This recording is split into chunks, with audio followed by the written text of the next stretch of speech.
Machine 5921 2,500 pound welding positioner. Currently is wired for 240 volt. Can only be wired for 220. It's a straight 240 volt too.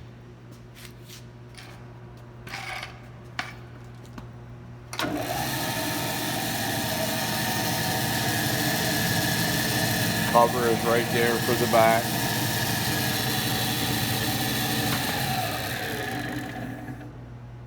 Switch directions.